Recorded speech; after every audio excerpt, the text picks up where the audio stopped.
আল্লাহ তাই বলছেন এই মাটি থেকেই তোমাদের সৃষ্টি করেছি বান্দা, এমন একটা সময় আসবে আমি আল্লাহ তোমাদেরকে আবার মাটিতেই ফিরে আনবো। কিন্তু আপনি তো চলে যাচ্ছেন। দুনিয়ার মানুষ সঙ্গীরা চোখ ভরা পানি নিয়ে চারজন মানুষ কাঁধে করে কবরস্থানে, আপনি জানেন না তারা কারা। কে আপনার জন্য কাঁদে, কে আপনার জন্য আনন্দ পায়, কার বুকটা ফেটে যায়। আরে মায়ের কান্না আলাদা, বাপের কান্না আলাদা, স্ত্রীর কান্না আলাদা, বন্ধু বান্ধব প্রতিবেশীর কান্না আলাদা, ভালোবাসার মানুষদের কান্না আলাদা, সবার কান্না একরকম। আরে নাড়ি ছেঁড়া কলজা ছেঁড়া মায়ের কান্না আলাদা, বাপ মার কান্না আলাদা। এ কান্নাটা, এ চোখের পানিটা দুনিয়ার জমিনে কোনো কান্নার সঙ্গে এক হবে না। কিন্তু না, সেই মাও বলছে বাবার দেরি নয়, আমার ছেলেকে দাফন করে দাও।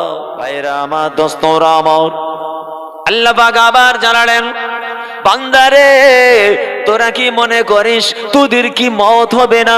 সেই মওতের পরে আমি আল্লাহ আমার কাছে কি তোরা আবার ফিরে আসবে না?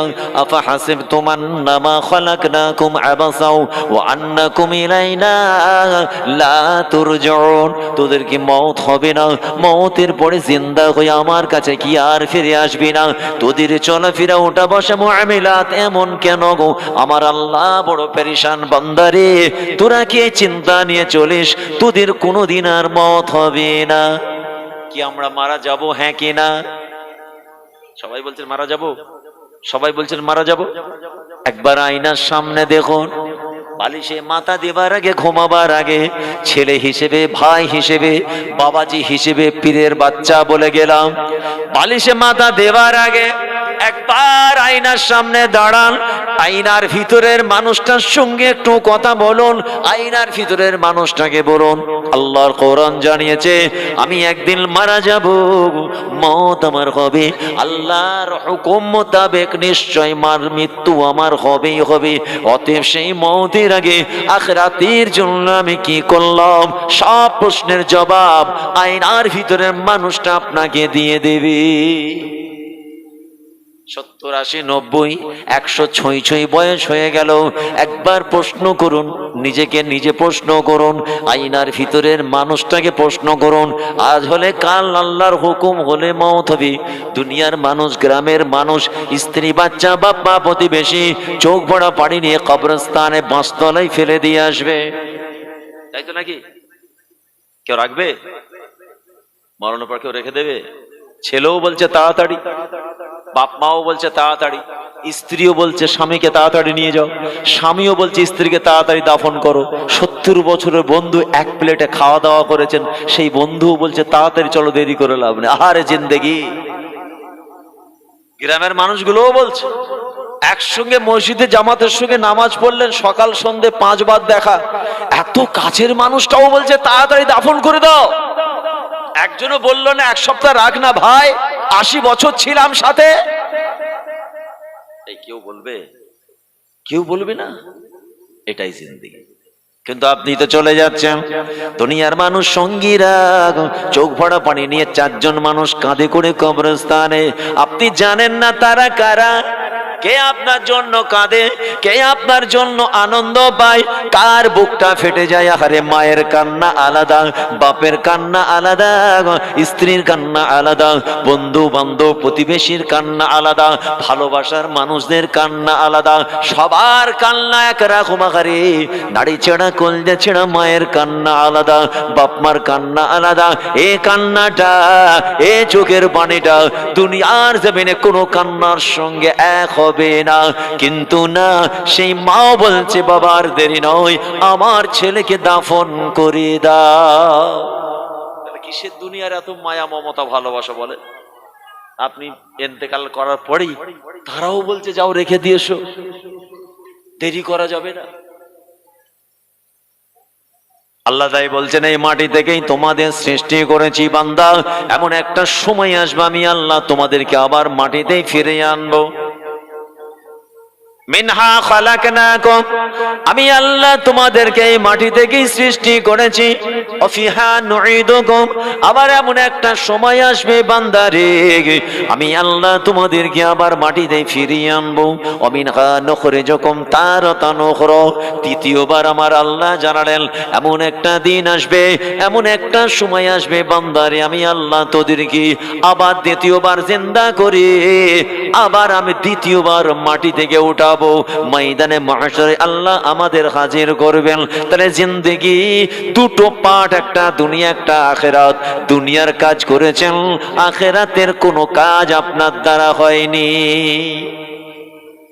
3 মুঠো করে মাটি দিয়েছেন, মিনহা খালাকনাকুম, দ্বিতীয়বার ওয়াফিহা নুঈদুকুম, তৃতীয়বার ওয়ামিনহা নুখরিজুকুম তারাতান উখরা।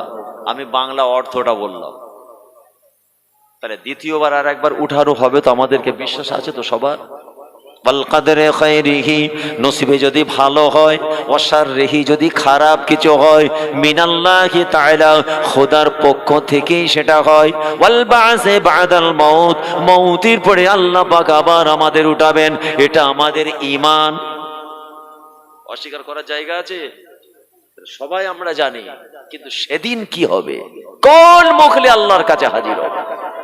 আজকের এই জান্নাতের বাগান আমাদের সবার সঙ্গে তাই কথা বলে যে আয়নার ভিতরের মানুষটাকে একবার জিজ্ঞাসা করি জীবনে কি করেছি আখেরাতের জন্য।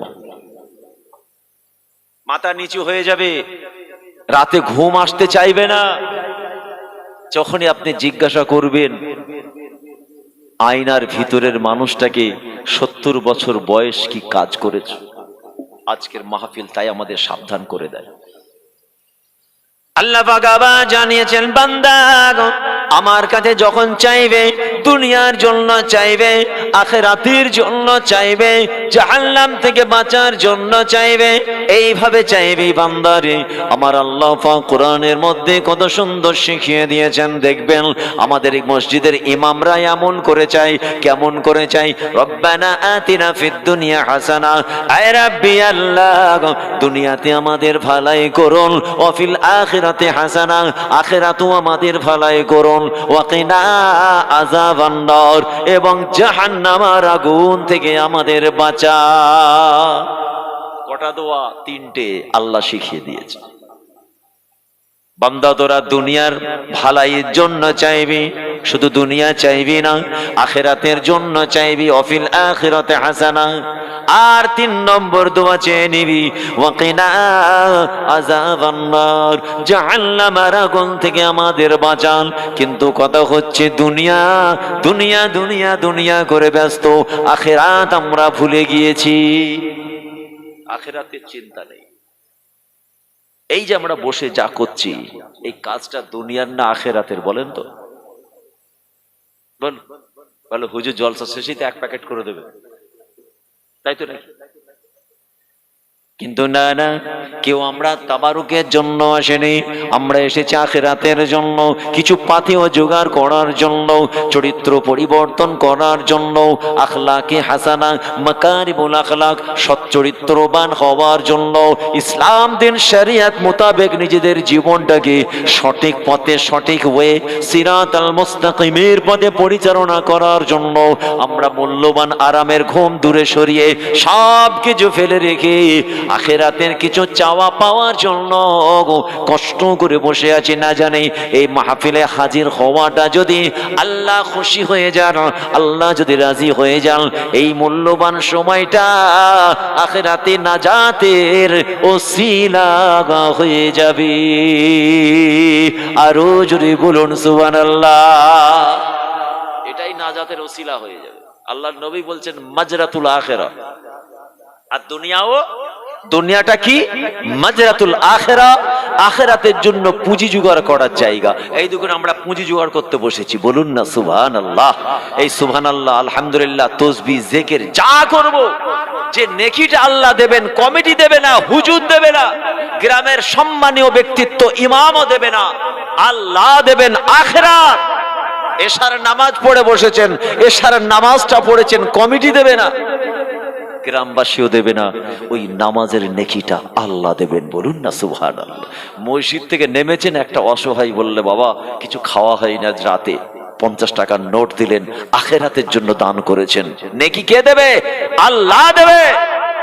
বাপমা অসুস্থ, 10 মিনিট বাপমার পাশে বসে বাপমার সেবা করলেন, খেদমত করলেন, নেকি পাবেন, কে দেবে? আল্লাহ দেবে। ওটা আখেরাতের কাজ। স্ত্রী বাচ্চা বাপমার মুখে অন্ন তুলে দেওয়ার জন্য সন্ধ্যে 7টা থেকে রাত 11টা পর্যন্ত মাথার ঘাম পায়ে ফেলে দোকানদারি করেছেন, টোটো চালিয়েছেন, চায়ের দোকান চালিয়েছেন, দোকানদারি করেছেন, চাই করেছেন। দুনিয়ার মানুষ স্ত্রী বাচ্চা বাপমার মুখে অন্ন তুলে দেওয়ার জন্য কষ্ট করেছেন। 3 ঘন্টায় আল্লাহ আপনাকে 1000 টাকা ইনকাম করিয়েছে, তাই তো নাকি? 3 ঘন্টা। কিন্তু আপনি জানেন ওই 3 ঘন্টাও ইবাদত হয়েছে। যদি আপনার ব্যবসাটা হালাল ব্যবসা হয়, হালাল পথে ব্যবসা হয়, 3টে ঘন্টা ব্যবসার জায়গায় বসেছেন, কাস্টমারের সঙ্গে প্রতারণা করেননি, মুখ দিয়ে খারাপ ভাষা বলে কোনো কাস্টমারের মনে দুঃখ কষ্ট দেননি, ভালো ব্যবহার করেছেন, ওজন করার সময় দাড়ি পাল্লায় কম বেশি করে প্রতারণা করেননি। আমার আল্লাহ কোরআনের মধ্যে জানিয়েছেন, বান্দা ব্যবসা হবে হালাল, হালাল পথে ব্যবসা করবি, তবে না না ওজন করার সময় দাড়ি পাল্লা যেন কম বেশি না হয়।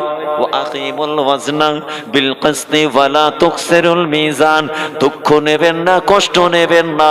আফতাব ভাইয়ের দাদুর গল্প নয়, কালামুল্লাহ আল্লাহ বলছেন ব্যবসার মধ্যে ওই দাড়ি পাল্লাতেও আছে ইসলাম লুকিয়ে আছে।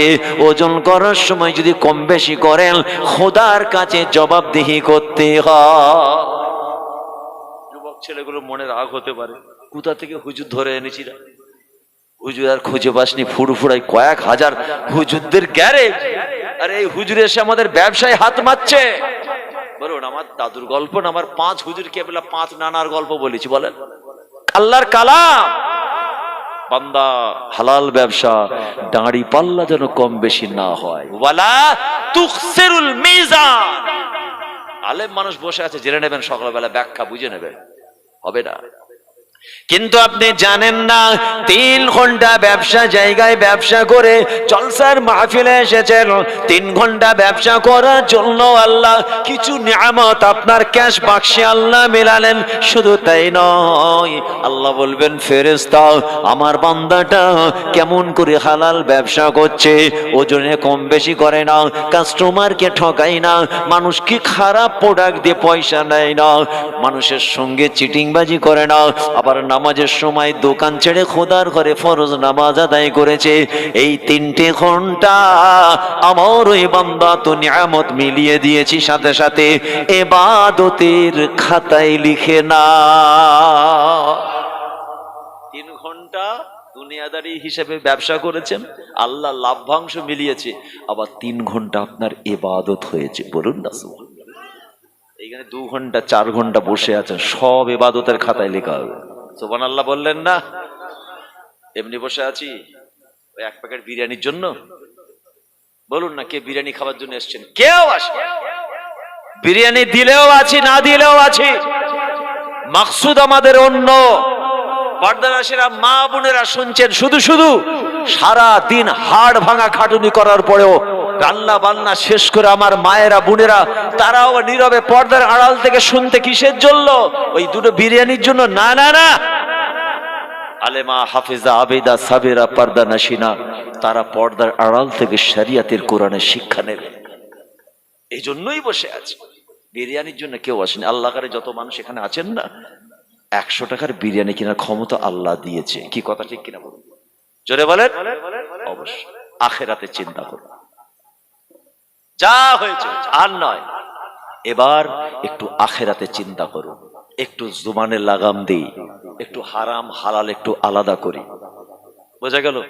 মিথ্যা বলা বন্ধ করি, বুড়ো বাপ মার হক আদায় করি, নিজের স্ত্রীর প্রতি অবিচার বন্ধ করি, জুবানে লাগাম দেই, হক তালফি হক মারা বন্ধ করি, মানুষের প্রতি অত্যাচার বন্ধ করি, মজলুমের উপরে অত্যাচার বন্ধ করি।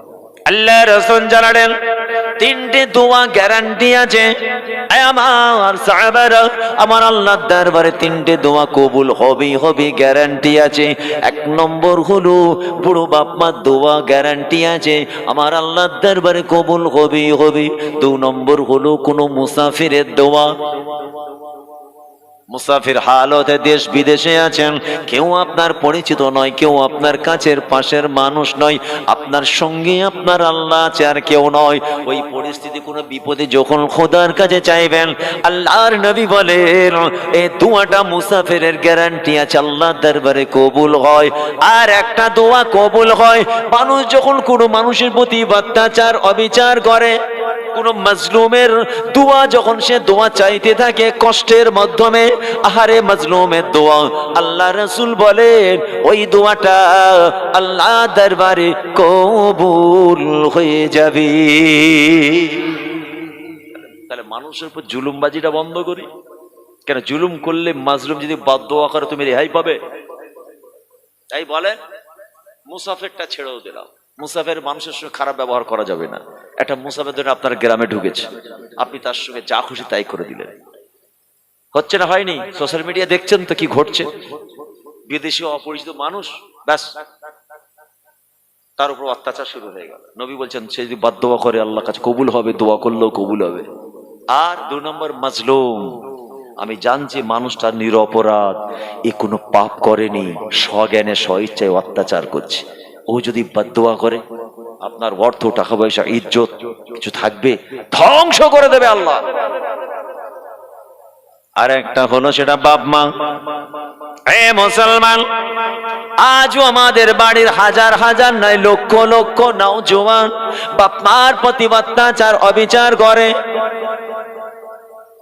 এদিকটা মনে হাওড়া জেলা এতটা নেই, আমাদের হুগলি ডিস্ট্রিক্টে প্রচুর হচ্ছে। আরে হুগলি ডিস্ট্রিক্ট দূরের কথা, আমাদের ফুরফুরায় চলুন দেখিয়ে দেবো, রড দিয়ে মেরে ছেলে মায়ের কোমর ভেঙে দিয়েছে। হুগলি তো অনেক বড় জায়গা, ফুরফুরায় চলুন পুরো সে বাড়ির সামনে দেখিয়ে দেবো। বলুন, ছেলে মাথা গরম, রড দিয়ে মায়ের কোমর ভেঙে দিয়েছে, এর থেকে লজ্জার কিছু আছে? কারণটা কি? ওই ছেলেটা মুসলমান দাবিদার, ইসলাম দিন শরিয়াতের সংবিধান মানে না। ওই ছেলেটা এক ওয়াক্ত নামাজ পড়ে না, সংবিধান মানে না। ওই ছেলেটা কথা বলে, মিথ্যা বলে বেশি, সত্য বলে কম, সংবিধান মানে না। ওই ছেলেটা ইয়েতিমের সম্পত্তি 20 বছর মেরে খাচ্ছে, মুসলমানের দাবিদার, সংবিধান মানে না। কোন সংবিধান বলেন? বলেন, ভারতীয় সংবিধান না, এ তো 1947 সালে। কি ভুল বলছি নাকি? এই ইন্ডিয়ান কনস্টিটিউশন সংবিধান ব্রেক করে অবশ্যই আমাদের শাস্তি দিবার ক্ষমতা রাখে, আমাদের শাস্তি মাথা পেতে নিতেই হবে, কিচ্ছু করার নেই, এটা আমরা মেনে নিচ্ছি। কিন্তু 1500 বছর আগে রসুল বলেছে সুদ ঘুষ হারাম গাঁজা মদ খাওয়া যাবে না, ওটা পছন্দ হচ্ছে না। ঘরের কাছে নিজের বাপ মাকে মারতে নিষেধ করেছে রসুল, পছন্দ হচ্ছে না। আল্লাহর কোরআনে আল্লাহ বলেছে, পছন্দ হচ্ছে না। আর ভারতীয় সংবিধান, ওরে বাপ রে বাপ, কোন সংবিধানটা আপনার আগে? ওটা আগে।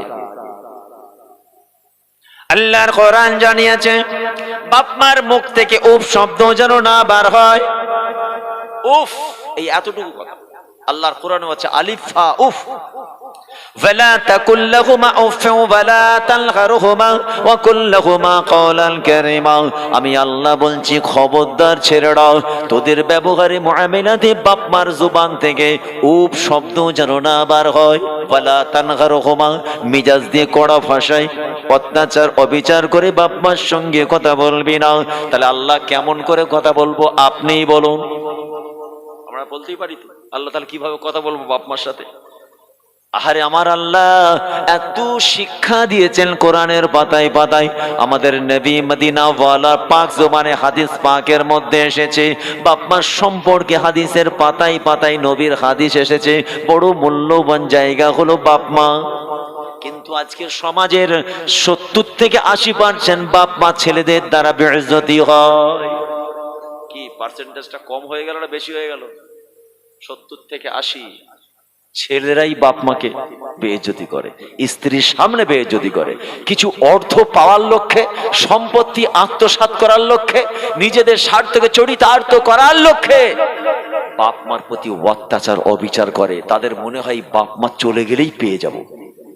বাপ মা মুখ্য হয় না, তখন মূল ডেস্টিনেশন, মূল অ্যাম্বিশন, মূল টার্গেট, লক্ষ্য হয় সম্পত্তি।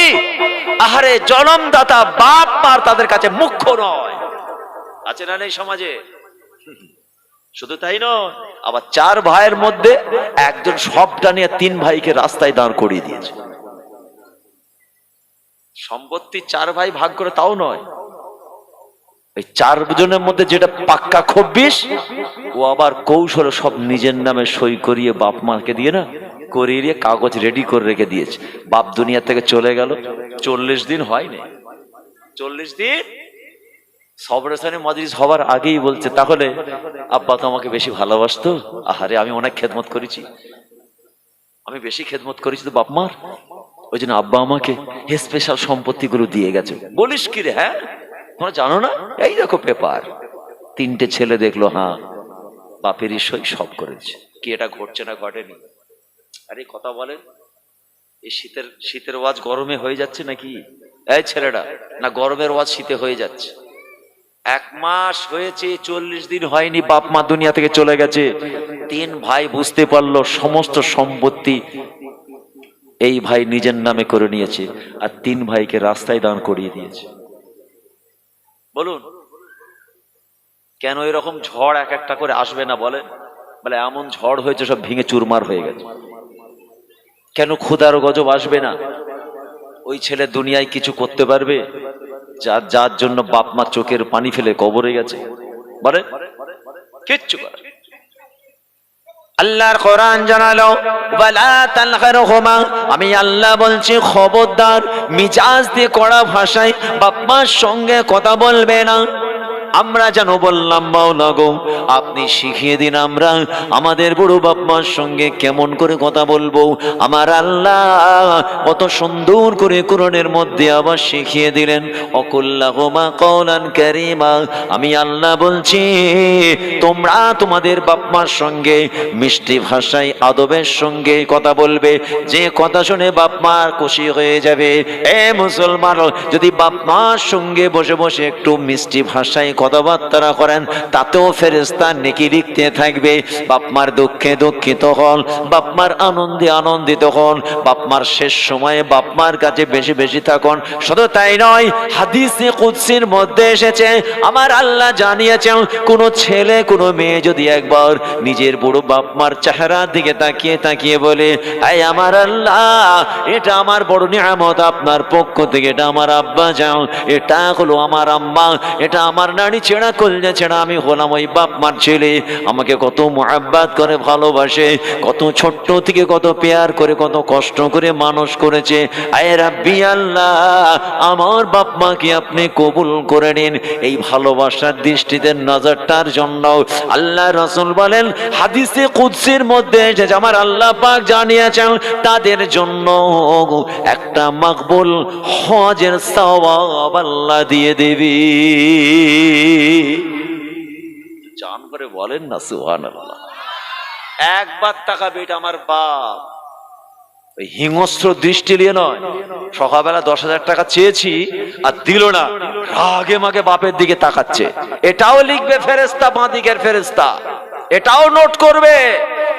আর একটা ছেলে বাপ মার মুখের দিকে তাকিয়ে চোখটা ছলছল করেছে, আর একটা ছেলে বাপ মার কবরে ধার দিয়ে যাচ্ছিল, হঠাৎ তার মনে পড়ে গেল, আহারে এখানেই তো আমার আব্বা আম্মা শুয়ে আছে, তার চোখের কোনায় পানি জড়িয়ে গেছে, আহারে পানি জমে গেছে ভালোবাসায়, ওটাও ফেরেশতা নোট করবে। এটা হচ্ছে বাপ মা। জোরে বলুন না সুবহানাল্লাহ।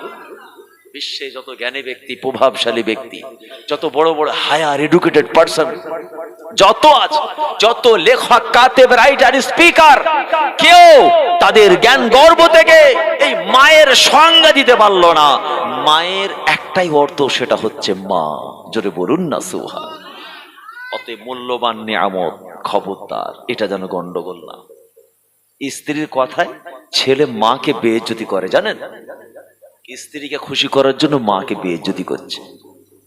বেয়াদব, লজ্জা করে না?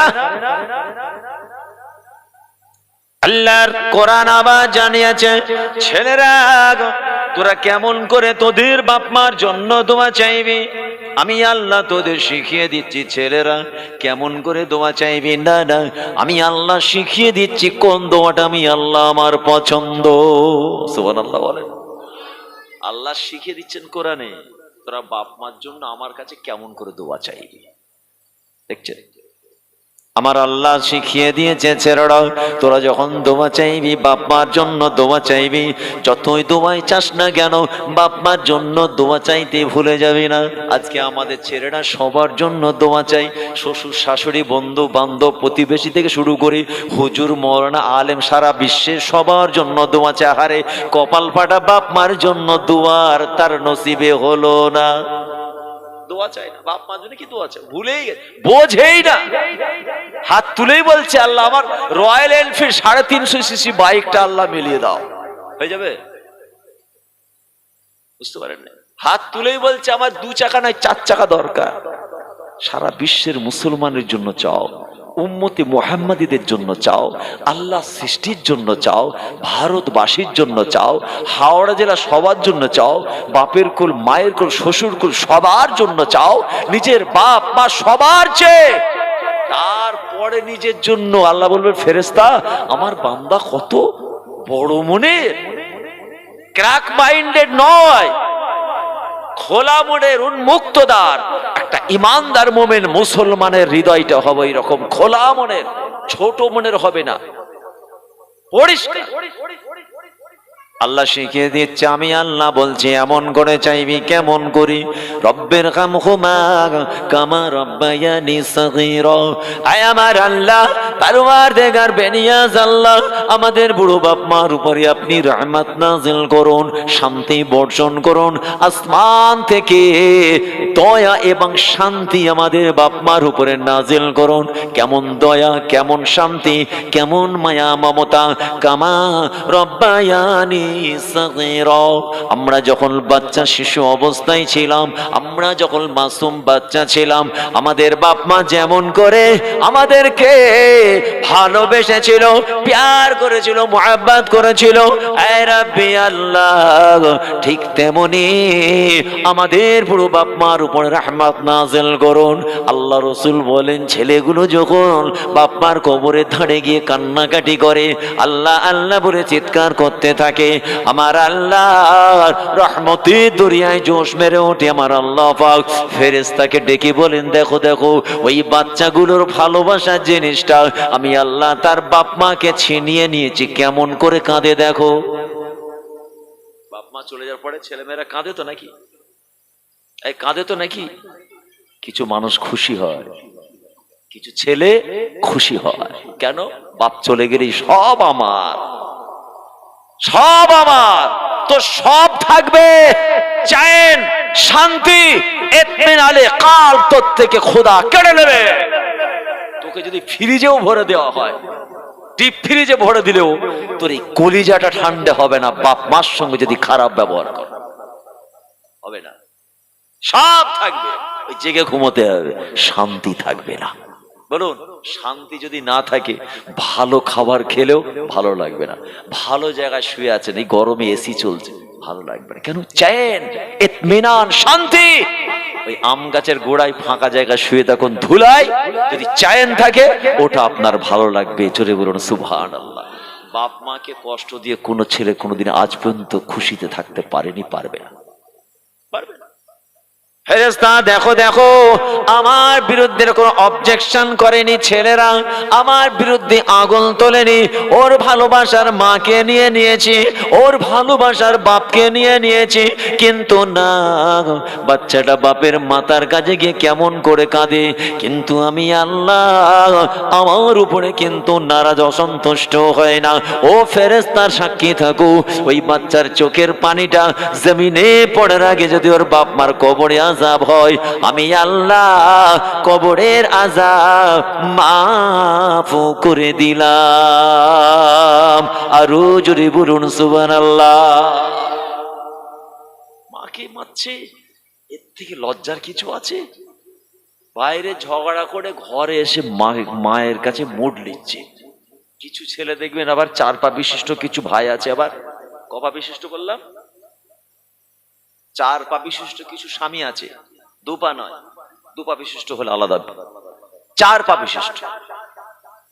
চায়ের দোকানে ঝগড়া হলো ঝান্ডা দিয়ে, এখন ঝান্ডার সময় চলতো, ঝান্ডা দিয়ে উদাহরণ দিল, অসুবিধা নেই তো।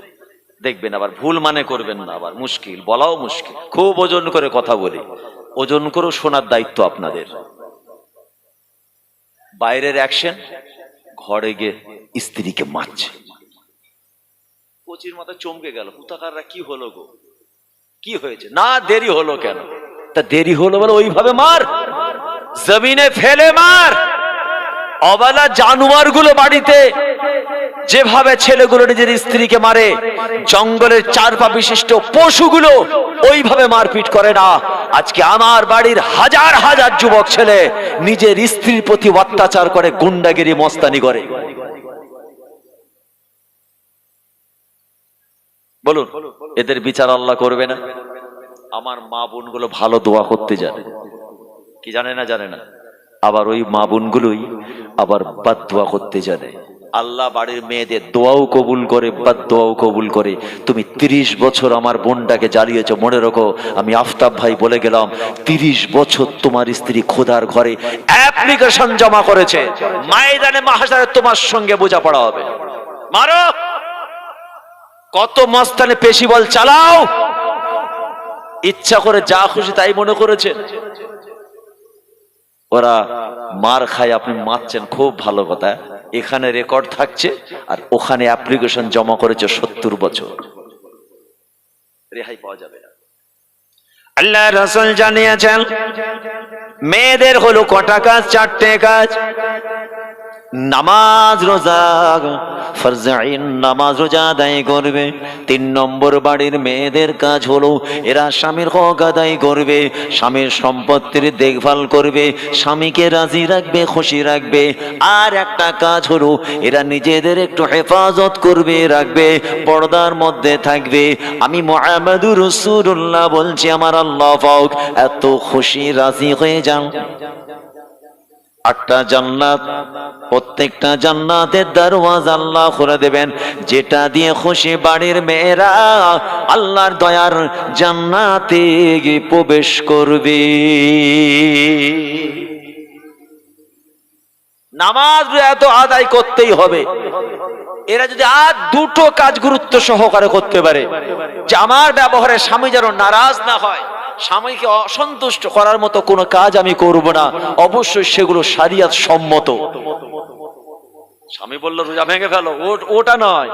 স্বামী বলল আমি রোজা রাখছি না, আমার জন্য চিকেন বিরিয়ানি পাকাও, আমি মা বোনেদেরকে বলবো রান্না হারাম করে দেবেন বাড়িতে। অনেক স্বামী আছে ঘরে এসে মুড লিচ্ছে, 12-14 জনের রান্না, কোনো ঝামেলা, সবাই রোজাদার, আমার জন্য একটু স্পেশাল চিকেন বিরিয়ানি করো না, ফেরেশতা তোমাকে চিকেন বিরিয়ানি কবরে খাওয়াবে। সারা গ্রামের মানুষ রোজাদার, ওই বাড়িতে সবাই রোজাদার, ইনি মস্তান এসে বলছে আমি রোজা রাখিনি। অতএব একজনের রান্না তো একটু ভালো করে, একটু মাছের ঝোল করে, আর কচি বাচ্চা মুরগির ঝোল। শুনছেন? রোজার মাস, স্ত্রী রোজাদার, ফ্যামিলি সবাই রোজাদার, স্বামী এসে প্রেসার দিয়ে স্ত্রীকে বলছে স্পেশাল রান্না করো। আমি বলি রান্না হারাম করে দেবেন, হবে না। বাড়ির মা বোন যদি মজবুত হয়, স্ত্রীর ভয়ে কমপক্ষে রোজাটা রাখো। তবে হ্যাঁ, সীমার বাইরে গেলে ছেড়ে দেবেন আল্লাহর উপরে, খাও, জম্মে খাওয়া খাও, তুমি তোমার খোদার কাছে জবাব দেবে। আমি রান্না না করলে আমার উপরে নারাজ, আমার উপর অত্যাচার হবে, খাও। তোমার চিকেন বিরিয়ানি স্পেশাল খাবার যেটা খাচ্ছ, ব্যাস কবরে স্পেশাল ফেরেশতা আবার তোমাকে খাওয়াবে। নাউজুবিল্লাহ বলে চলছে সব। আবার কি বোঝাচ্ছে? স্বামীদের পায়ের তলায় জান্নাত। ঠিক বলেছে না ভুল বলেছে? অবশ্যই ঠিক বলেছে। ব্যাস এই জান্নাতের চমক দিয়ে মা বোনদের প্রতি অত্যাচার অবিচার করছে। খবরদার, খবরদার, এটা করবেন। আবার তার উল্টো আছে, কিছু মা বোন আছে স্বামীর প্রতি অত্যাচার অবিচার করে। এই আছে না নেই? এই কথা বলেন, স্বামীর ইনকাম 10,000, সে বলল আমার 30,000 টাকার কোরবানিতে ড্রেস চাই। এই অসুবিধা হচ্ছে নাকি? সব শরিয়তের পাঠ, দিন ইসলামের পাঠ, এগুলো আমাদেরকে আলেম ওলামাদের আলোচনা করতে হবে স্টেজে। স্বামীর ইনকাম সারা বছরে আপনার মাসে ধরুন 10,000 টাকা, কথার কথা বলছে। স্ত্রী ডিমান্ড করলো আমার ঢাকার জামদানি শাড়ি চাই, ও মিনিমাম 15,000 থেকে শুরু। বললো 30,000 একটা মডেল, বিদেশি মডেল আমি দেখেছি, ওটা আমার খুব পছন্দ।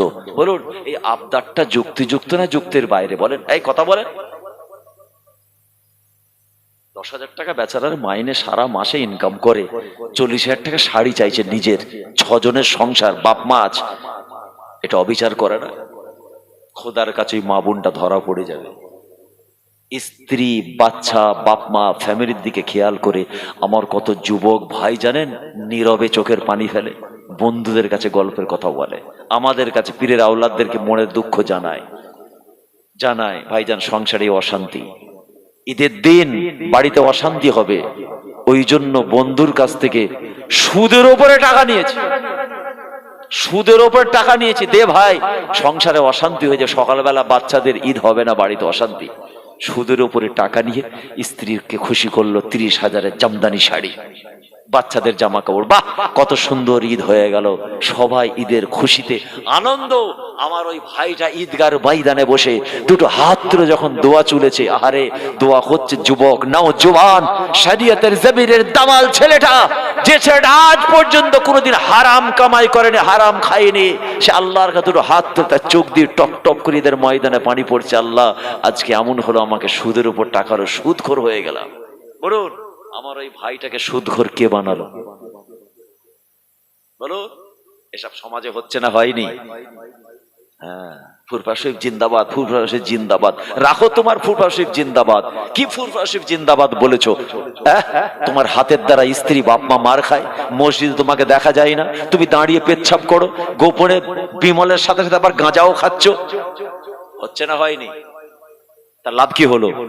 হ্যাঁ, ফুরফুরা শরীফ জিন্দাবাদ বলে যদি আমাদের মা গুলো মার কম খেত, আমার বোন গুলো যদি বেইজ্জতি কম হতো, আমার বোনেরা যদি আনন্দিত হতো, মসজিদটা যদি পরিপূর্ণ হতো, মিথ্যা যদি চলে যেত, হারাম গাঁজা ঘুষ এগুলি সমাজ থেকে চলে যেত, তাহলে ফুরফুরা শরীফ দাদা হুজুর জিন্দাবাদ বললে আমরা সবাই খুশি। কারণ মুরব্বী আশিক আখেরাতের মানুষগুলো যারা চলে গেছে তারাও কবর শুয়ে দোয়া হতো।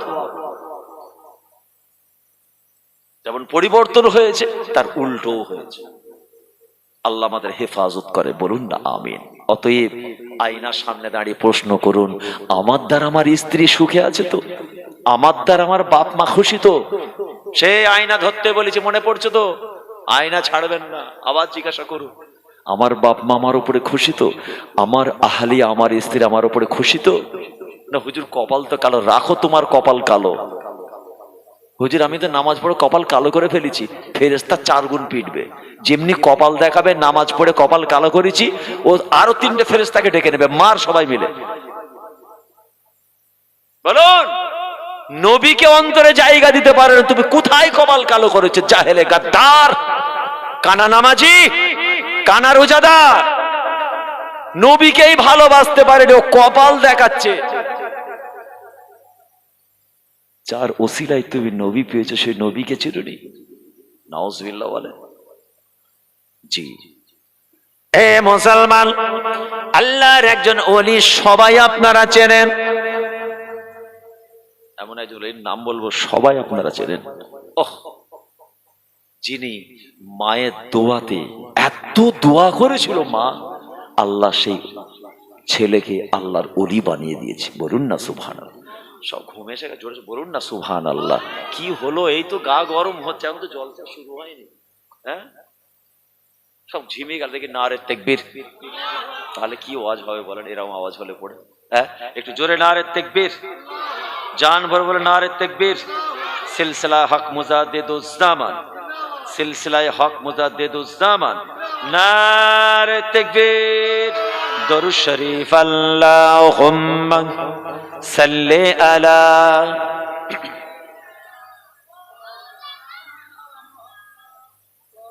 ওয়া আলা আলি সাইয়্যিদিনা।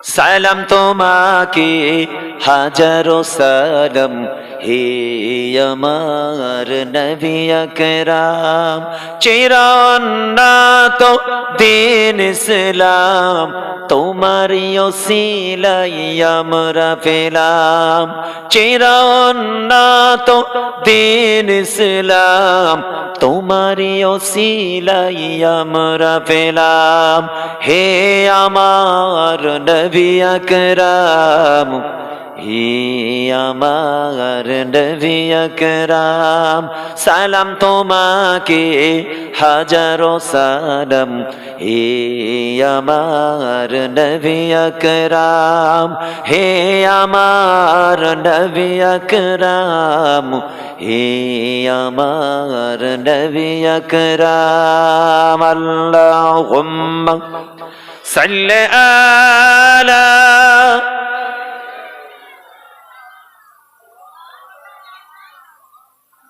وعلى آل سيدنا আধারের কালো তোমারি আলোয় আধারের কালো তোমারি আলোয় সরে সরে গিয়ে লোটাই ধুলোয় কোন কুয়াশায় তারা মোচাই সরভি দিলে প্রাণ ফোরায় হে আমার নবী আকরাম হে আমার নবী আকরাম হে আমার নবী আকরাম আল্লাহুম্মা সাল্লি আলা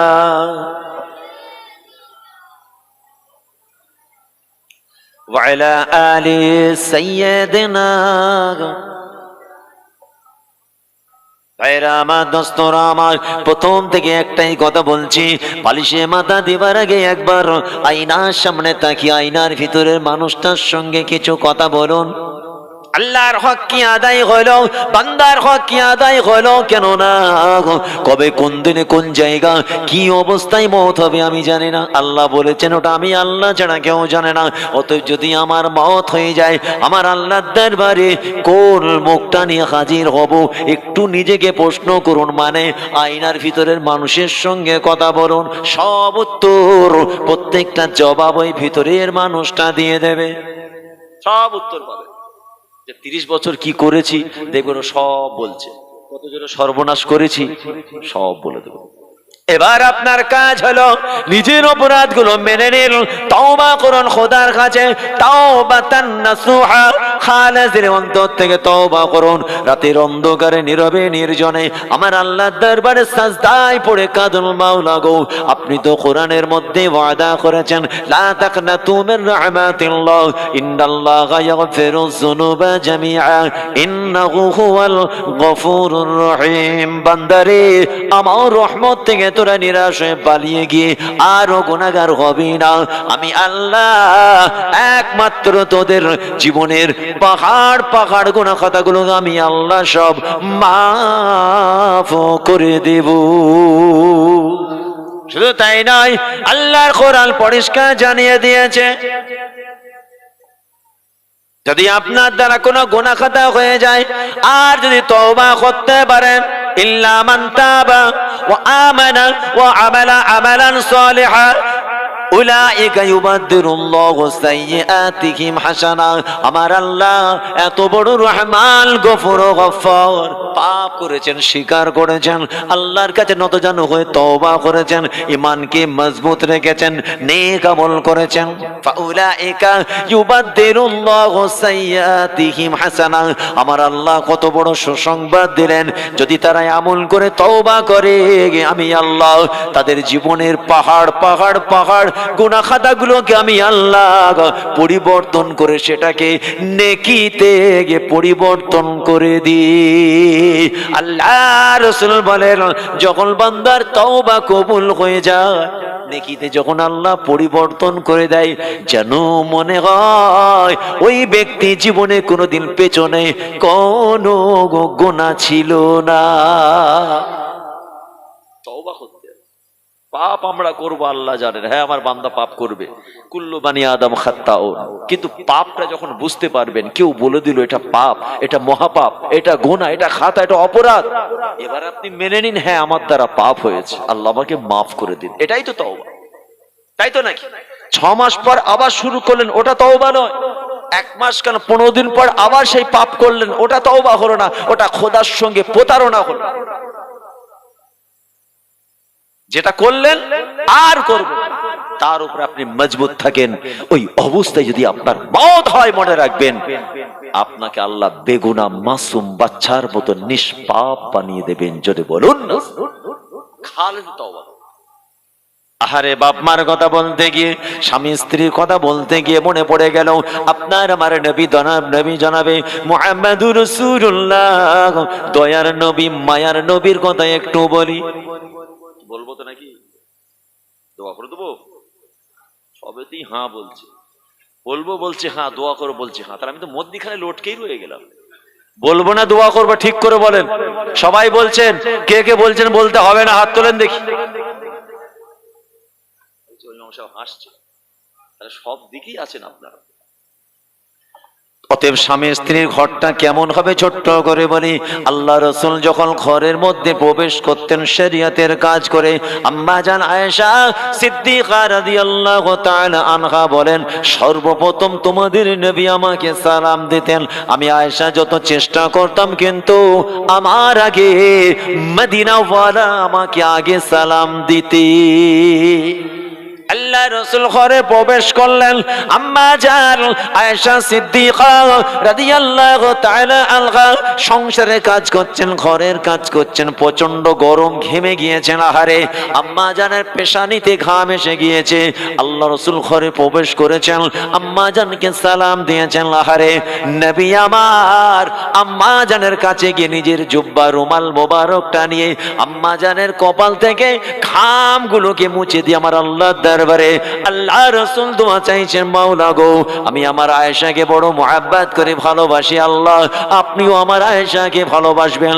আমি আমার আয়েশার জন্য দোয়া চাইছি, মাওলা গো আমার আয়েশা বড় কষ্ট করে, বড় মেহনত করে আমার সংসারে, আমার রাসূলুল্লাহ আমার গরিবের সংসার, আমি আমার আয়েশার সঙ্গে সহযোগিতা করার জন্য কাউকে সহযোগিতা করার মানুষ দিতে পারিনি।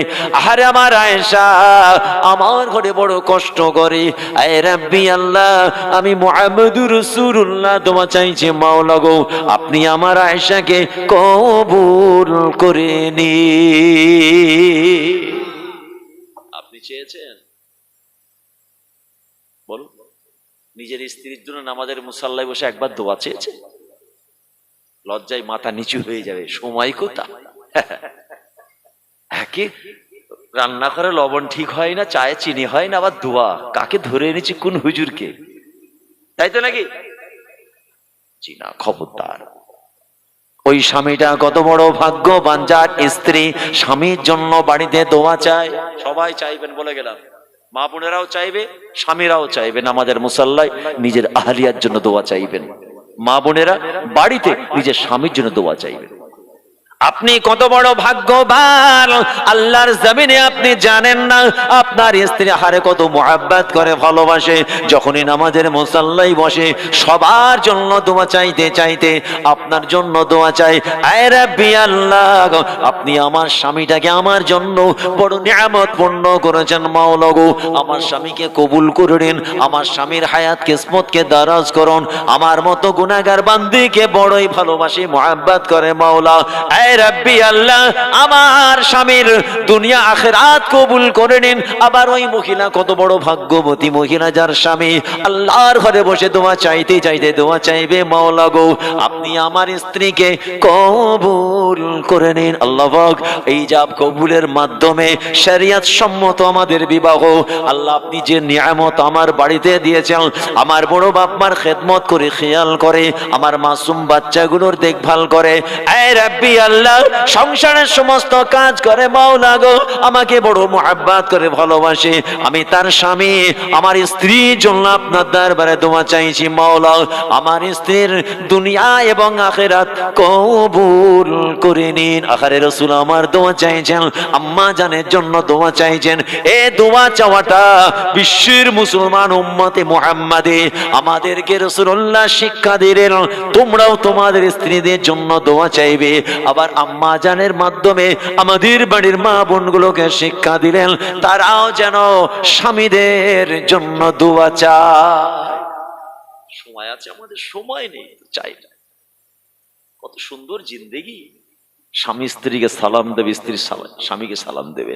এ ঢুকলো আপনার ইন্ডিয়া আর ও ঢুকছে পাকিস্তান, ও ওইদিকে মুখ করে ঘরে ঢুকলো, ও ওইদিকে মুখ করে বার হলো। এটা মুসলমানের বাড়ি বলেন? এক বাড়ি, এক ছাদের তলায়, এক বাড়িতে আপনার ইন্ডিয়া পাকিস্তান চলছে। মানে স্বামী ইন্ডিয়ার দিকে তাকিয়ে আছে আর স্ত্রী পাকিস্তানের দিকে, ভায়া হয়ে কথা হচ্ছে। খবরদার, 3 দিন কথা বন্ধ থাকলে গুনাহগার হতে হবে। 3 দিন যদি পার হয়ে যায়, স্বামী স্ত্রী, বাপ বেটা, বন্ধু বান্ধব, দুনিয়াদার মানুষ, সমস্যা হতেই পারে, দুনিয়াদারিতে হোক, সেটা কথা নয়, কিন্তু মিটিয়ে নিন তাড়াতাড়ি। আর যদি না পারেন 3 দিন হলেই সালাম দিয়ে একটু কথাবার্তা বলে নিন, গোনাটা হবে না। বুঝতে পারছেন না? কিছু বাড়িতে আছে স্বামী স্ত্রী কথা নেই, বাপ বেটা কথা নেই, মা ছেলে কথা নেই, হচ্ছে না, হয়নি। আর ওই ছেলের যখন টাকার দরকার হচ্ছে কথা বলছে, দেখবেন টাকা মিটে গেল আবার মুড নিচ্ছে। খবরদার, এটা যেন না হয়। আল্লাহর ওলির নামটা বলি, এত বড় আল্লাহর ওলি, আল্লাহর আশিক দিওয়ানা মানুষটা হারে গভীর রাত্রিতে মা বলল, বাবা একটু পানি পান করাও। আল্লাহর ওলি, আল্লাহর আশিক দিওয়ানা মানুষটা তরুণ যুবক জুবান ছেলে বলল, মা পানি খাবে, এক্ষুনি পানি আনছি। পানি আনতে গিয়ে দেখছে মা ঘুমিয়ে পড়েছে। মা পানি চেয়েছে, গভীর রাত, ছেলে পানি এনে দেখছে মা ঘুমিয়ে পড়েছে। এখন চিন্তা করছে মায়ের ঘুমটা ভাঙিয়ে পানিটা খাওয়াবো নাকি পানির পাত্রটা মাথার কাছে রেখে দিয়ে চলে যাবো। দুটো প্রশ্ন। ছেলের মতো ছেলে, রত্ন ছেলে, আল্লাহর ওলি, আল্লাহর আশিক, মাকে বড় মুহাব্বত করে ভালোবাসে। দাঁড়িয়ে দাঁড়িয়ে চিন্তা করে, আরে মা আমার আরাম করে ঘুমায়, মায়ের ঘুমটা ভাঙিয়ে দেবো, বেয়াদবি হয়ে যাবে। আবার পাত্রটা রেখে দিয়ে চলে যাব, মায়ের যদি ঘুমটা ভেঙে যায়, আরে পানি পাবে আমাকে পাবে না, মায়ের মনে দুঃখ হবে, এটাও বেয়াদবি হয়ে যাবে। আল্লাহর ওলি, আল্লাহর আশিক পানির পাত্র নিয়ে মায়ের মাথার কাছে ইলা সালাতিল ফজর, ফজরের নামাজ পর্যন্ত চুপচাপ দাঁড়িয়ে আছে, মায়ের ঘুমের কোনো সমস্যা যেন না হয়। ছেলের মতো ছেলে, রত্ন ছেলে, ফজরের মুয়াজ্জিন আজান দিয়েছে, মায়ের ঘুমটা ভেঙে গেছে। বাবা কি হলো, মাথার কাছে দাঁড়িয়ে আছো কেন? মায়ের মাথায় নেই, ভ্যানিশ, ভুলে গেছে। কেন দাঁড়িয়ে আছো বাবা? হাতে কি ওটা? না আম্মা পানি। আপনার পানি? কিসের পানি? সে আপনি পানি খাবো বলেছিলেন, তো মাথার কাছে পয়েন্টে রেখে দিয়ে চলে যাওনি কেন? না আম্মা, আপনার ঘুমটা ভাঙানো বেয়াদবি হবে। তাহলে আমাকে ডাকতে পারতে, ওটাও বেয়াদবি। ওহ আল্লাহু আকবার। এই পরিস্থিতিটা আপনাদের মনে আছে কি? একটু সুর, জাবালে সুর, পাহাড়ের গুহার পাদদেশের কথা একবার মনে করিয়ে দিই। আরে 3 দিন 3টে দিন 3টে রাত মদিনাওয়ালা গুহার মধ্যে ছিলেন। কে সঙ্গী ছিল? আবু বকর সিদ্দিক রাদিয়াল্লাহু তাআলা আনহু। একদিন নয়, 2 দিন নয়, 3 দিন আল্লাহ পাক আমাদের নবীকে এবং সঙ্গী আবু বকর সিদ্দিক সেই সূর পাহাড়ের গুহার মধ্যে পাদদেশে রেখেছিলেন। একটু ক্লান্ত শরীর আবু বকর সিদ্দিক রাদিয়াল্লাহু তাআলা আনহুর কোলে মাথা রেখে আমার রাসূল একটু আরাম করেন, চোখটা বন্ধ। ওয়া সাকাতাত দুমুহু আলা ওয়াজহি রাসূলিল্লাহি সাল্লাল্লাহু আলাইহি ওয়াসাল্লাম, মালাকা ইয়া আবু বকর। যখন আবু বকর সিদ্দিকের কয়েক ফোঁটা চোখের পানি আমার রাসূলের চেহারায় আনোয়ার পেশানির মধ্যে পড়েছে, আমার রাসূল চোখটা খুলে বলছেন, মালাকা ইয়া আবু বকর, আবু বকর তোমার কি হয়েছে, কাঁদো কেন? ইয়া রাসূলুল্লাহ, ইয়া হাবিবাল্লাহ, আপনি আবু বকরের জন্য পেরেশান হবেন না, আমার কিছুই হয়নি। আমার রাসূল বলছে, আবু বকর আমি রাসূলুল্লাহ আমার চোখে দেখছি তোমার মুখের চেহারার রংটা পরিবর্তন হয়ে গিয়েছে। কি সমস্যা তুমি তোমার নবীকে বলো। ইয়া রাসূলুল্লাহ, ইয়া হাবিবাল্লাহ, আবু বকরের বাপ মা আপনার কদমে কুরবান পরোয়া করে না হুজুর, আমাকে সামান্য একটু সাপে কামড়েছে, এই জন্য সাপের জ্বালা যন্ত্রণায় কয়েক ফোঁটা চোখের পানি পড়ে গিয়েছে, অন্য কোনো কারণ নয়। আপনি আবু বকরকে নিয়ে পেরেশান হবেন না। ওহ সুবহানাল্লাহ বলেন। আরে জান করে বলেন না সুবহানাল্লাহ। হুজুর আবু বকর পেরেশান হবেন, একটু সাপে কামড়েছে সামান্য, এই বেওয়াফা আসো, চোখের পানিটা গাদ্দার। কি বলছেন? আমার চোখের পানিটা গাদ্দার, অনেক চেষ্টা করলাম ওকে ধরে রাখতে পারলাম না। আরে আমার এই চোখের পানির জন্য আমার রসুলের আরামের ঘুমে ব্যাঘাত ঘটে গেল। জোরে বলেন না সুবহানাল্লাহ। বেওয়াফা আমার চোখের পানি, এত চেষ্টা করলাম ওকে ধরে রাখতে পারলাম না। যদি না চোখের পানিটা আমার রসুলের চেহারায় আনোয়ারে যদি না পড়তো, আরে কামলি ওয়ালা হাবিবে লাবিবে তাবিব আরো কিছুক্ষণ আবু বকরের কোলে মাথা রেখে আরাম করতেন। জোরে বলেন। কি ইশকানা কথা। যাক, আমার রসুল বলছেন কি হয়েছে হুজুর? একটু সাপে কামড়েছে। সঙ্গে সঙ্গে আল্লাহ রসুল লুআবে দাহান, অর্থাৎ গালের লুলু, আপনার থুতু লালা একটুখানি লুআবে দাহান বলা হয়, নিয়ে ওই ক্ষত স্থানে লাগালেন, সঙ্গে সঙ্গে আল্লাহ সে ব্যথা ঠান্ডা আরাম করে দিলেন। বলুন না সুবহান। কি মোহাব্বত বলে এটা। দেখুন ওখানে আদব। আবু বকর, আমাকে ডাকুনি কেন? তোমাকে সাপে কামড়েছে, এত কষ্ট পাচ্ছ, আমাকে ডাকুনি কেন? হুজুর বেয়াদবি হয়ে যাবে, আপনি আরাম করে ঘুমাচ্ছেন। দেখছেন আদব, ইসলামে আদবের একটা বিরাট ভূমিকা। কেননা নিজের চাদরটা ছিঁড়ে ছিঁড়ে যত গর্ত সব বন্ধ করেছিলেন, চাদর শেষ, একটা গর্ত খালি, ওখানটা নিজের পায়ের এড়িটা চেপে ধরে রসুলকে ডাকছেন। আরে যখন গর্তে প্রবেশ করবেন, আবু বকর সিদ্দিক বলছেন ইয়া রাসূলুল্লাহ, ইয়া হাবিবাল্লাহ, আপনি গর্তের ভিতরে ঢুকবেন না। আপনি ঢুকবেন না। যারা হাজী সাহেবরা গেছেন দেখেছেন, সুর পাহাড়ের গুহা, উহুদের ময়দান, বদরের ময়দান, তুবুকের ময়দান, তাইফের জবিন, খান্দাকের জবিন, তারা দেখবেন কি বড় বড় গাড্ডা, উঁচু নিচু, দেখলে আপনি অবাক হয়ে যাবেন। আমরা তো চামড়ার চোখে দেখিনি, আমরা ভিডিও বা ভিডিও কলিং এ দেখেছি বা ছবিতে দেখেছি, আর্টিফিশিয়াল, মজা পাইনি। যদি আপনার দুবার আল্লাহ করে নসিব করে কোনদিন যায়, যদি হাকিকাতে চামড়ার চোখে দেখি বুঝতে পারবো, আরে এই গুহা, এই ভাঙাচোরা ভয়ঙ্কর ভিতরের জায়গাটা এত কঠিন। ওখানে গিয়ে সব নামাজ পড়ে হাজী সাহেবরা, তারা কি করে 3টা রাত 3টে দিন আহারে আমার রসুল ছিল, আহারে আপনার আমার মাথায় টুপি জুব্বা ইমানকে পৌঁছে দেওয়ার জন্য, বিশ্বে ইসলাম দিন শরিয়তকে এস্টাবলিশ করার জন্য নবী আমার সুর পাহাড়ের গুহায় কি অবস্থায় কাটিয়েছিলেন। কথা বুঝে গেল?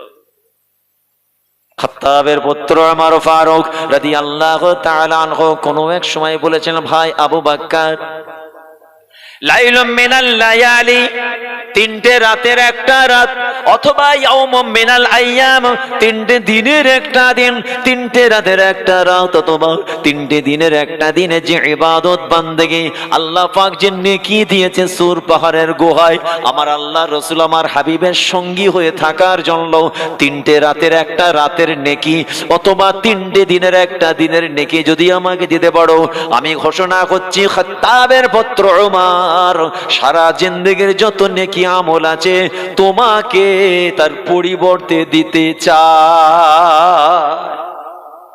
বুঝতে পারছেন? ওই যে 3টে রাত 3 দিন থাকা। ইয়া রাসূলুল্লাহ, আপনি ভিতরে ঢুকবেন না, আপনি দাঁড়ান। ভিতরে সাপ, বিছা, ভয়ঙ্কর কোন জিনিস থাকতে পারে, জীবজন্তুর, কীড়া মাকড়া, হুজুর আপনাকে কামড়ে দেবে, আপনার কষ্ট হবে, আপনি দাঁড়ান। আমি আবু বকর চাই যে আঘাতটা আসবে আসুক, আবু বকরের উপর দিয়ে হয়ে যাক, হুজুর আপনাকে যেন কষ্ট না হয়। জোরে বলেন। এটা হচ্ছে নবী প্রেম।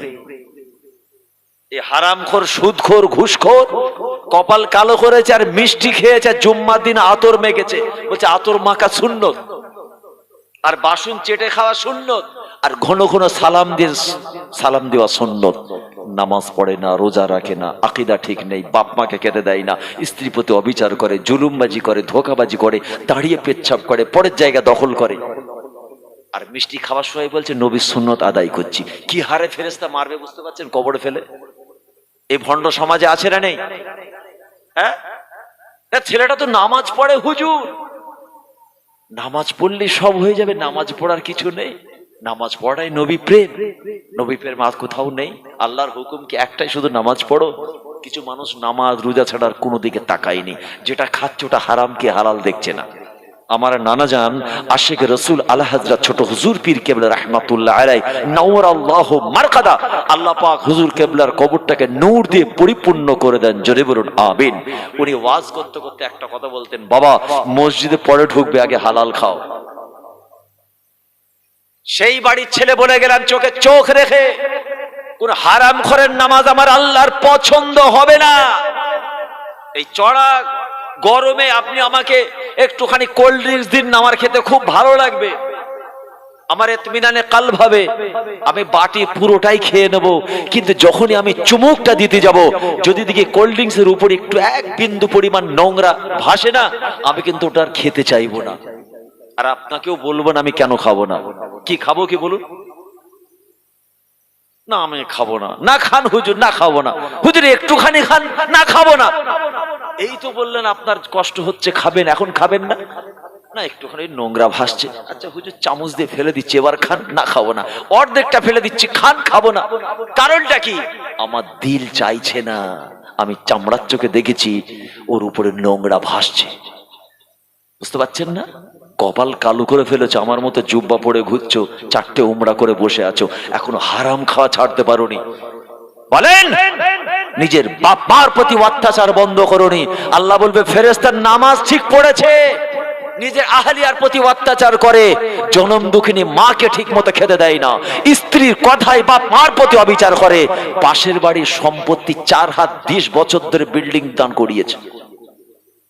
খারাপ লাগছে নাকি? খারাপ লাগছে, লাগলেও কিচ্ছু করার নেই, এটা হচ্ছে বাস্তব। 3 তলা বিল্ডিং চিলেকোঠার উপরে হুজুরকে যে দোয়া করাচ্ছে জানেন, এই আমাকে দাওয়াত করে নিয়ে যাচ্ছে, ভাইজান আমার চিলেকোঠায় দোয়া করতে হবে। কেন গো? না হুজুর খুব শখ করে স্বপ্নের বাড়ি ড্রিম হাউস বানিয়েছি, চলো। আল্লাহর দেওয়া নিয়ামত, তুমি 4 তলা বিল্ডিং করেছো, 5 তলার উপরে চিলেকোঠায় গিয়ে দোয়া করো, খুশির কথা। আমাকে গিয়ে বসে বলছে হুজুর এখানে আমি হালকায় জিকিরের ধাক্কা মারি। তার মানে বলে বৃহস্পতিবার রাতে একটু আমি জিকির করি, আলহামদুলিল্লাহ। বাস ভালো মন্দ খাওয়া মানে কি খাওয়া, আর মাইকে ব্যাখ্যা করব? যাই হোক, বিশাল খাওয়া, নজরানা মানে মোটা বান্ডিল, পকেট পুরো ভারী হয়ে গেছে। যখন নেবে গাড়িতে উঠছি, একজন বয়স্ক মানুষ এসে বলল হুজুর দোয়া করেন ভালো করে, এই যে বাড়িটা দেখছেন না, এর অর্ধেকটা আমার। আমার বাপ নেই, মা নেই, আমার কেউ নেই। 20 বছর গলায় পা দিয়ে নিয়ে নিয়েছে একটা ঝান্ডা দেখিয়ে, একটা ঝান্ডা দেখিয়েছে, আর কিছু গন্ডা, পোষা গন্ডাকে নিয়ে এসে আমার অর্ধেকটা সম্পত্তি গলায় পা দিয়ে নিয়ে নিয়েছে। জানেন তো হুজুর দোয়া করবেন আর যে কদিন বাঁচবে যেন সবর করে চলে যেতে পারি। কত বছর নিয়েছে গো? বলে 30 বছর হচ্ছে। বলুন তো, যার সম্পত্তির নিচে 30 বছর ধরে নামাজের মুসাল্লায় বসে অ্যাপ্লিকেশন জমা করছে, আর ও কি করছে?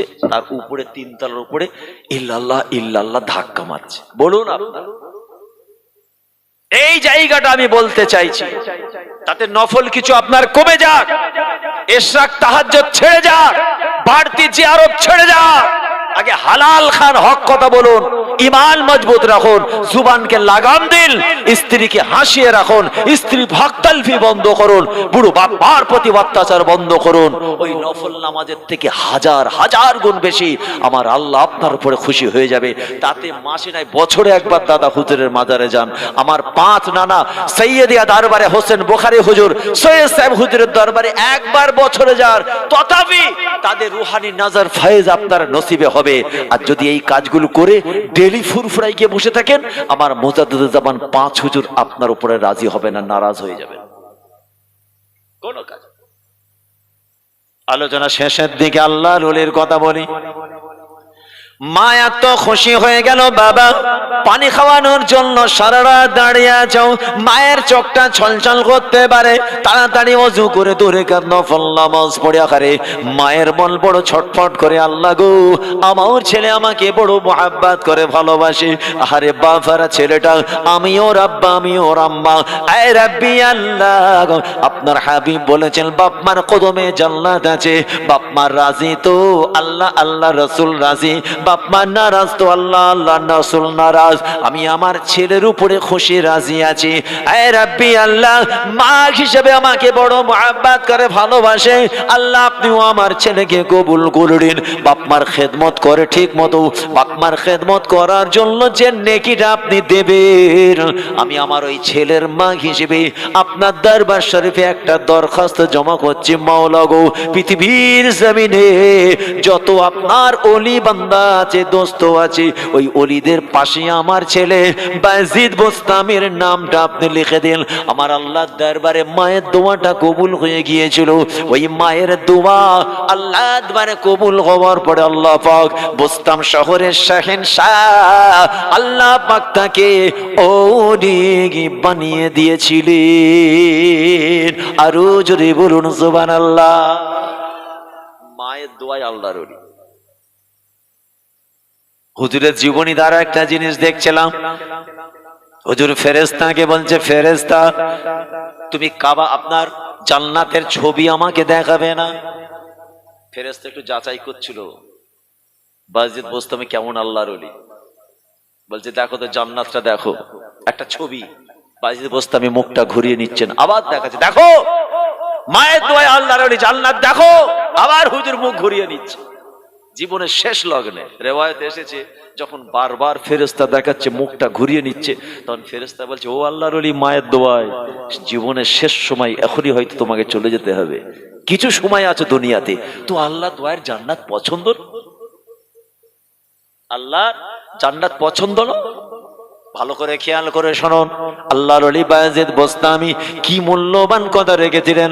এই কথাগুলো কানে নয়, অন্তরে আমাদের জায়গা দিলে আমাদের রাস্তা পরিষ্কার হয়ে যাবে।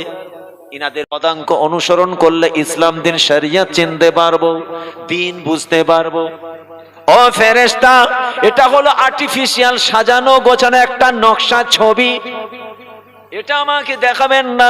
বায়েজিদ বোস্তামি সারা জীবন হারাম খাইনি, মিথ্যা বলেনি, মানুষের প্রতি অত্যাচার অবিচার করেনি, নামাজ কাজা করেনি, বাপ মার হক তলফি করেনি, কারো সম্পত্তি নিয়ে নেয়নি, পৃথিবীর জমিনে ইচ্ছা করে স্বজ্ঞানে স্ব ইচ্ছায় কোনো সাগীরা কবিরা গুনাহ করেনি। ও ফেরেশতা, এই ছবিওয়ালা জান্নাতের জন্য নয়। বলুন না সুবহানাল্লাহ। যেমন একটা ছবি দেখাচ্ছে আপনার, জান্নাত দেখো, এটা কি জান্নাত? দেখবেন কাবা শরীফের ছবি আছে, আমি আপনাকে দেখালাম, কাবা শরীফ দেখো, হ্যাঁ আপনি দেখলেন, এটা আর আসলে তো নয়। ও ফেরেশতা শোনো, এই জান্নাতের জন্য বায়েজিদ রাতকে রাত সিজদায় পড়ে কাটিয়ে দিয়েছেন। না না না, যে জান্নাতের মধ্যে আমার আল্লাহ থাকবে না, দিদারে ইলাহি হবে না, ওই জান্নাতের ছবি আমার পছন্দ নয়। বায়েজিদ বোস্তামি আরো বলেছিল, ও ফেরেশতা, ওই জান্নাতের জন্য পৃথিবীর জমিনে বায়েজিদ বোস্তামি কোন ইবাদত করি না। বলছে আমি জান্নাতের জন্য কোনো ইবাদতই করিনি। তাহলে ইবাদত কিসের জন্য করেছেন? এটা মনে প্রশ্ন জাগবে তো। উনি বলছেন আমি জান্নাতে যাওয়ার জন্য জান্নাতের লোভে কোনো ইবাদত করিনি। না না না, আল্লাহর দয়ার জান্নাতে যাওয়ার জন্য কোন ইবাদত আমল বায়েজিদ বোস্তামি করেনি।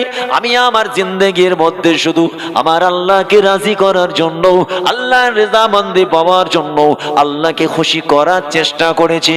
আমি বায়েজিদ বোস্তামি ভালো করে জানি, যদি আমার আল্লাহ আহারে আমার মতো গুনাহগার বায়েজিদের উপরে খুশি রাজি হয়ে যায়, আমার আল্লাহ রেজামন্দি যদি বায়েজিদের উপরে থাকে, আল্লাহ যদি বায়েজিদকে কবুল করে নেয়, বায়েজিদকে জান্নাত খুঁজতে হবে না, খোদ জান্নাত বায়েজিদ বোস্তামিকে খুঁজে নেবে। আরো জোরে বলুন সুবহানাল্লাহ। আল্লাহ যদি খুশি হয় জান্নাত আমাকে খুঁজবে। কে? তাহলে আল্লাহকে খুশি করতে হবে, আল্লাহকে রাজি করতে পারলে জান্নাত খুঁজে নেবে। কথা বুঝে গেল? ওই রকম জীবন তৈরি করি আসো। নিজের পেছনে ফেলে আসা 50, 60, 70 বছরটা মনে করি আর তওবা করি, আল্লাহ আমাদের দুনিয়া আখিরাত কামিয়াব করবেন। বলুন না আমিন। আর এটা যদি বলা যাবে না, আসেন একটু দাঁড়িয়ে সালাম পড়বো ইয়া নবী।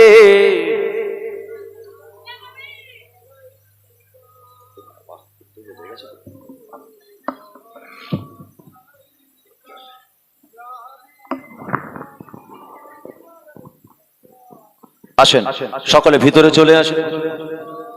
সালাম পড়ে এখানে দোয়া হবে, অযথা সময় নষ্ট করবেন না। ভিতরে ভিতরে চলে আসে, যারা আশেপাশে আছে চলে আসে। আল্লাহ পাক তৌফিক দিলে ইনশাআল্লাহ আবার আলোচনা হবে। ভাই হিসেবে, ছেলে হিসেবে দু চারটে কথা বলেছি, হয়তো বলতে বলতে তেড়ে বলে ফেলেছি, কষ্ট পেলেন? এই রাগ করেছেন? শরিয়তের স্বার্থে যদি বলে থাকি ক্ষমা চাইছি না।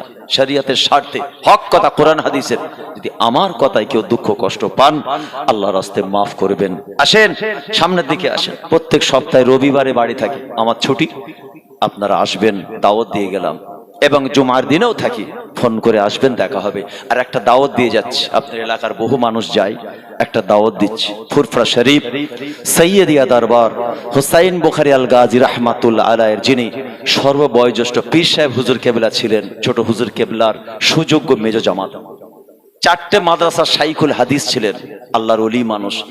আমার আব্বাজানের ইসালে সওয়াব বাৎসরিক 15ই ডিসেম্বর, শুনলেন? প্রত্যেক বছরের 15ই ডিসেম্বর হাওড়া জেলার বহু মানুষ যায়, আপনার এলাকার ছেলেরাও যায়। আমি আগাম আপনাদের দাওয়াত দিয়ে যাচ্ছি, গ্রামের প্রত্যেকটা যুবককে 15ই ডিসেম্বর বাৎসরিক ছোট হুজুর পীর কেবলা রাহমাতুল্লাহ আলাইহির সুযোগ্য মেজ জামাত পীর সাহেব হুজুর কেবলার ইসালে সওয়াব এবং বাৎসরিক জিকিরে মাহফিল, বাৎসরিক জিকিরে মাহফিল আমাদের দরবারে একটা বাৎসরিক জিকিরে মাহফিল হয়। বিভিন্ন খবর শুনে বিভ্রান্ত হবেন না, বিভিন্ন রকমের চক্রান্ত চলছে, কোন দিকে কান দেবেন না, দরকার আমাকে জিজ্ঞাসা করবেন। অনেক রকম মানুষ অনেকে যেতে পারে না। 15ই ডিসেম্বর বাৎসরিক জিকিরে মাহফিল সৈয়দ সাহেব হুজুরের দরবারে সর্ববয়োজ্যেষ্ঠ পীর সাহেব হুজুর কেবলা ইসালে সওয়াব এবং হাফেজ মাদ্রাসার ছাত্র যারা আছে পাগড়ি দেওয়া হয়। কি সকলে যাবেন তো নাকি? ইনশাআল্লাহ বলেন। যুবক সকলে বলে ইনশাআল্লাহ। আমি অ্যাডভান্স দাওয়াত দিয়ে গেলাম। 15ই ডিসেম্বর 11টার মধ্যে দোয়া হয়ে যায়। বাৎসরিক জিকিরে মাহফিল 60 থেকে 70 বছর জিকিরটা চলছে। মুজাদ্দেদে জামানের আদেশে আমাদের দরবারের সর্ববয়োজ্যেষ্ঠ মুরব্বী, আমার মুজাদ্দেদে জামানের হাতে হাত দেওয়া মানুষ, আল্লামা পীর সৈয়দ মনসুর হুসাইন রাহমাতুল্লাহ আলাইহি নওয়ারাল্লাহু মারকাদা, মুজাদ্দেদে জামানের হাতে হাত দেওয়া মানুষ, বায়াত পাওয়া মানুষ, তিনি শুরু করেছিলেন। তারপরে আমার আব্বাজান, চাচাজান, বর্তমানে আমরাও দেখভাল করছি। কতদিন? 60 থেকে 70 বছর জিকির চলছে। সারা ফুরফুরায় খুঁজলে হয়তো কয়েকটা পাওয়া যাবে। তো এই জন্যই এটাকে আমরা ধরে রেখেছি। দরবারের পক্ষ থেকে বাৎসরিক জিকিরে মাহফিল এবং হুজুর কেবলার ইসালে সওয়াব প্রত্যেক বছরই 15ই ডিসেম্বর সকলকে দাওয়াত দিয়ে গেলাম। আল্লাহ পাক আমাদের কবুল করেন, বলুন আমিন। তালাআল বদরু আলাইনা মিন সানিয়াতিল ওয়াদাই আজাবা শুকুর গো আলাইনা গো মাদাগলিল্লাহ হেদাই আনবি সালামুন আলাইকা ইয়া রাসূল সালাম। আরো জোরে ইয়া হাবিব সালাম আলাইকা গো সালাম। জিবরাইল দিল যে আওয়াজ, খুলে দাও আসমানের দুয়ার, এসেছেন নবী দের সরদার করিতে আল্লাহর দিদার। ইয়া নবী সালামুন আলাইকা ইয়া রাসূল ইয়া হাবিব সালাম আলাইকা সালাওয়াত। আমার নবীর আব্বা আব্দুল্লাহ, আমার নবীর আম্মা আমিনা, আমার নবীর দুধ মা হালিমা গো আমার নবীর রওজা গো সোনার মদিনা ইয়া নবী সালামুন আলাইকা ইয়া রাসূল সাল্লাল্লাহু আর জোরে ইয়া হাবিব সালাম আলাইকা গো সালাওয়াতুল্লাহ আলাইকা সকলে বসে যান ইয়া রাব্বি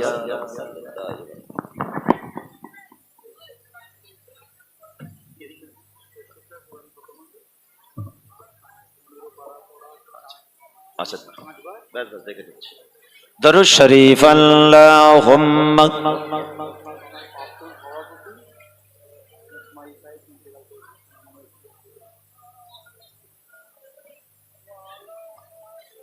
सैयदना मदीना में जाकर मोहम्मद मिलेंगे वहाँ फिर कसूर के सहारा मिलेंगे या रसूल अल्लाह या हबीब अल्लाह या रसूल अल्लाह सुबहानाल्लाह बोलें जोरे सबाई मिले बोलें मदीना याद आती है बुला लो या रसूल अल्लाह अल्लाहुम्मा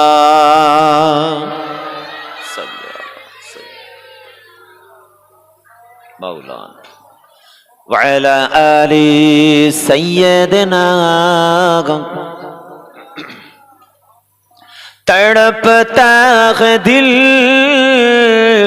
मचलती है आंखें तड़पता है दिल मचलती है आंखें अब कोई और बता दे किधर है मदीना या रसूल अल्लाह या हबीब अल्लाह या रसूल अल्लाह अल्लाहुम्मा सय्यदना मौलाना वअला आली सय्यदना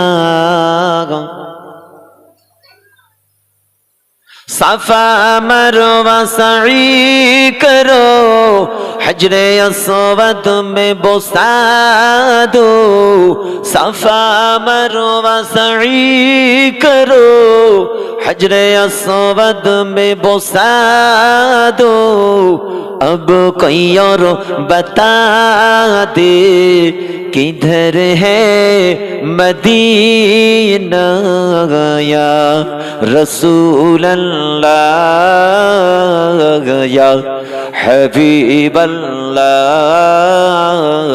या रसूल अल्लाह रौज़ा के मिट्टी को होठों पे चूम लो रौज़ा के जली को होठों पे चूम लो या रसूल अल्लाह या हबीब अल्लाह या रसूल अल्लाह मदीना याद आती है बुला लो या रसूल अल्लाह अल्लाहुम्मा सल्लि अला